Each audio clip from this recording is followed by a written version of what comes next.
drivers. We'll also see it in slow motion. We'll see it from a couple of angles. Tell us what we're watching.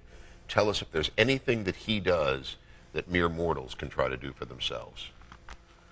Well, first of all, let me just explain to the audience that great players swing well from above their waist on their backswing. As his arm swing, notice how his upper torso turns. And on the way down, on the downswing, the lower body moves beautifully. So great players swing well from above their waist on their backswing and move beautifully from beneath their waist on the downswing.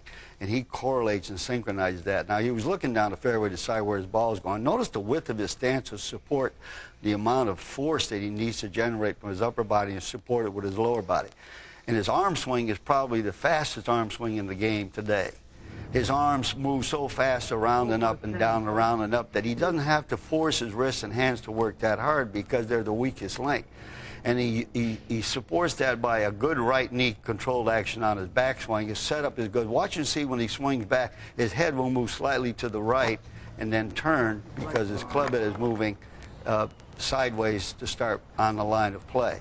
But he correlates the upper and lower body, part of his body beautifully. He synchronizes the swing, turn, and shift, as I see it, as good as any player in the world. He's got a beautiful grip. He's been taught beautifully by Butch Harmon.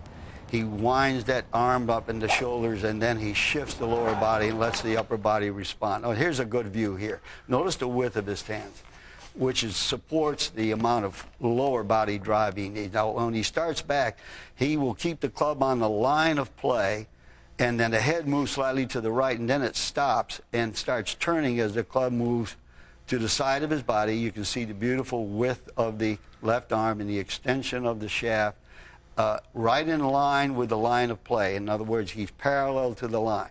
The elbow is going to start folding as the wrist joints start cocking the club upward and the shoulders keep turning, but he's supporting the right knee. Now look at the height of his hands and look at the beautiful position of the club, which is going to be parallel at the top. To me, is the important position in golf for balance. His upper body is coiled, has got time to shift. The club head is parallel to the line of play. His hands are higher than you might think. He's got all that leveraged and giving this club head time to go up and come down and giving his body time to shift forward and then around. When you combine that vertical leverage and that lateral and rotary force like he is, it's amazing. Now watch his downswing. Watch his right knee get to the ball, and watch his right heel come off the ground and his knee drive forward. Now what happens here is the right arm, see the right arm tucked into his right side? It is now that entire right arm being that flexed and that wrist joint being still cocked is trying to catch up to his right knee and leg and foot. And what is happening here is the right arm is trying to catch up to the right leg, and the right leg is moving fast because the heel is up and the knee is going forward. The left hip is clearing to allow the arms to rotate fast around the body through the hands and wrists. Now watch and see as he passes through this ball how fast his right side turns and then catches up to his left side. This is in slow motion. You can see now that he's striking against the back of his left wrist, which is supporting the blow of the right hand. His head has maintained a steady head position. You got a slight tilt in his shoulders, which he should have at this point in his golf swing. Notice his how high his right heel is off the ground. And watch and see now, because of the force of the golf club moving so fast around his body, that the hips are clearing fast and the right knee is starting to move closer to the left knee very quickly. And now he has great extension with his right arm going through the ball, just like he did the opposite of his left arm going back. So now the left arm is folding to allow the club to rotate around his body. And then you will see, as he finishes swing, how far around the back of his head the speed of the golf club has forced his arms and hands to travel. Look at how far his hands have gone behind his head. He can't stop that. The club is moving too fast. Just remember, he's going 130 miles per hour. Beautiful golf swing. One of the greatest swings in the game of golf. Now we'll take a look from a different view, and again with the driver. Tell us what we should appreciate here. Notice he's making practice swings here just to get some rhythm and freedom in his arms. You notice he's not going to swing. He's not swinging that fast in his premeditated practice swing because he's not going to try to drive the ball any distance. He was just looking down the fairway to see where he's going to try to strike the ball. Now watch and see how beautifully he's set up here. Everything is pretty square, and he's got a beautiful grip. The club will start on the line and move around and up. And The swing was so fast there, but notice he got to the parallel position beautifully.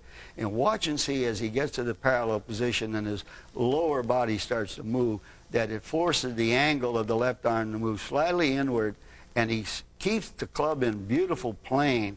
He doesn't try to force the club to change directions lower or higher. He just comes down almost on the same plane that he went back on, meaning that he got great control of his hand and wrist action, and his arms have such great speed supported by the shifting of the lower body. His head is really staying steady to a degree that he doesn't go up and down too much and too far right or too far to the right or left. Here we go again. Club head started straight on the line. The club head now is turned and facing at right angles, right in line with the lead arm. See that? Right in line with the lead arm. Beautiful position. It could be slightly more inside. I would like it a little more inside, but it will get there. Watch and see from here how the arm now goes up as the wrist and hand set the club at the top, coiling the body. The right knee is resisting. The left knee has bent toward the ball. Now watch and see how the right knee drives the left knee forward and clears the left hip. That quick, see it? The right knee driving the left knee forward and clearing the left hip. The lead arm swinging the club inward, forcing the right arm to get in closer to the body, retaining the wrist angle so the club doesn't unload too early. Watch and see the accelerated force now, how the right arm and hand try to catch up to the left. The left bears against the right, keeping the club face square. And from there, the club head just whirls around to the left, up and around his body, completes a full swing through the ball. His head is still focused down toward the ball, and then he looks and follows the flight of the ball. Look at that follow-through. Very few people can swing the club that fast and maintain that good body balance and that good body control. He's, to me, almost a freak. We're going to take a break, and as we leave, we're going to have our weekly MaxFly Innovative Idea, which was suggested today by our